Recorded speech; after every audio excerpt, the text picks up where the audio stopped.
Değerli basın mensupları, kıymetli kardeşlerim, İslam'ın temel şartlarından birisi olan hac, belirlenmiş zaman içinde Kabe, Arafat, Müzdelife ve Mina'da belli görevleri usulüne uygun olarak yerine getirmek suretiyle yapılan bir ibadettir.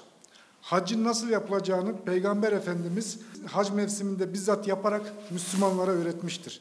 Müslümanlar tarih boyunca bu kutsal görevi en güzel şekilde yerine getirmenin gayreti içerisinde olmuşlardır. Farklı coğrafyalardan gelen milyonlarca Müslümanın iştirakiyle sınırlı zaman ve sınırlı mekanda ifa edilen hac ibadeti bünyesinde ciddi zorlukları barındırmakta ve bu sebeple güçlü bir organizasyon gerektirmektedir. 1979 yılından bu yana hac organizasyonu düzenleyen Diyanet İşleri Başkanlığı, vatandaşlarımızın sağlık ve güvenlik şartları içerisinde usulüne uygun şekilde hac yapabilmesi için gerekli tüm tedbirleri almaktadır. Hac ibadetlerini devletimizin izzeti ve milletimizin onuruna yaraşır bir şekilde gerçekleştiren Diyanet İşleri Başkanlığı ve yetkili seyahat ajantaları hizmet kalitesini sürekli arttırarak vatandaşlarımızın hac ibadetini her yönüyle en güzel şekilde yerine getirmeleri ve evlerine huzur içinde dönmeleri için azami gayret göstermektedir. Diyanet İşleri Başkanlığı yarım asra yakın tecrübesiyle ülkemizden hacca giden tüm hacılara dini rehberlik yapmaktadır. Ayrıca önemli ifade etmek isterim ki hac ve umre organizasyonu ile ilgili temel kararlar ve politikalar bakanlıklar arası Hac ve Umre Kurulu tarafından belirlenmektedir. Bu kurul ise Diyanet İşleri Başkanlığı'nın başkanlığında Hazine ve Maliye, İçişleri, Kültür ve Turizm, Sağlık, Ticaret, Ulaştırma ve Altyapı Bakanlıklarından birer bakan yardımcısı ile Dışişleri Bakanlığı ve Türkiye Seyahat Ajantaları Birliği'nin birer temsilcisinden oluşmaktadır. Kıymetli kardeşlerim, dünyanın en büyük kapsamlı uluslararası organizasyonu olma özelliğini taşıyan hac yolculuğunun güvenliği ve hac ibadetinin usulüne uygun bir şekilde yapılabilmesi için ilgili devletler, kurumlar ve kuruluşlar büyük gayret göstermektedirler. Bu çerçevede alınan tedbirlerden biri de ülkelere kota uygulamasıdır.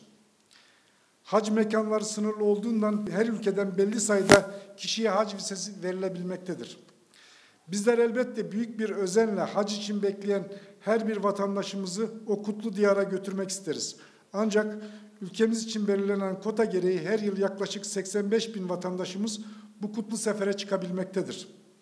Dolayısıyla hacca gidebilmek için öncelikle ülkemize tahsis edilen kotaya kura yoluyla dahil olmak gerekmektedir. Diyanet İşleri Başkanlığımızın daha önce açıkladığı üzere hacca müracaat ettiği halde kurada çıkmayanlardan hac sorumluluğu düşmektedir.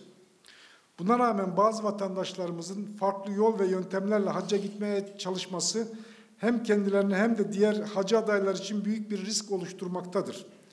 Hac vizesi olmadan yola çıkanlar ulaşım, konaklama ve beslenme sorunları yaşamakta, ciddi sağlık problemleri hatta ölüm tehlikesiyle karşılaşmaktadır. Suudi Arabistan'ın idari ve mali yaptırımlarına maruz kalmakta, sınır dışı edilmektedirler. Nitekim 2024 yılında Suud makamlarınca yapılan uyarılara rağmen bazı yetkisiz şirketler aracılığıyla hac vizesi olmadan Suudi Arabistan'a gidenler büyük sıkıntılar yaşamışlardır. Suudi Arabistan yasaları gereği hac mevsiminde Mekke'ye girme izinleri olmadığından çok kötü şartlarda konaklama yapmışlar. Hatta zaman zaman Mekke dışına çıkarılmışlardır. Hac zamanında ise çadır, otobüs ve benzeri hizmetler hac vizesiyle Suudi Arabistan'a gidenlerin sayısına göre planlandığından Arafat'a otobüste çıkamamışlar ve Arafat'ta çadır hizmetlerinden istifade edememişlerdir. Saatlerce yürümek zorunda kalan ve yeterince beslenmeyen bu insanlar Suudi Arabistan'ın yüksek derecedeki sıcağına maruz kalarak çok ciddi sağlık problemleri yaşamışlardır. Maalesef bu sebeple vefat hadiseleri bile vuku bulmuştur. Suudi Arabistan yönetimi bu senede hac vizesi dışındaki yollarla Mekke'ye giriş izni vermeyeceklerini defaatle tarafımıza bildirmişlerdir. Biz de Bakanlıklar Arası Hac Umre Kurulu üyeleri olarak bu basın açıklamasıyla vatandaşlarımıza bir kez daha hatırlatmak istiyoruz. Çünkü 2024 yılı hac ayında yaşanan ve bizleri derinden üzen olumsuzlukların bu sene yaşanmasını istemiyoruz. Kıymetli vatandaşlarımız, sizi arayarak kurası hac vaadinde bulunanlara sakın inanmayınız. Size büyük mağduriyetler yaşatacaklarını asla unutmayınız.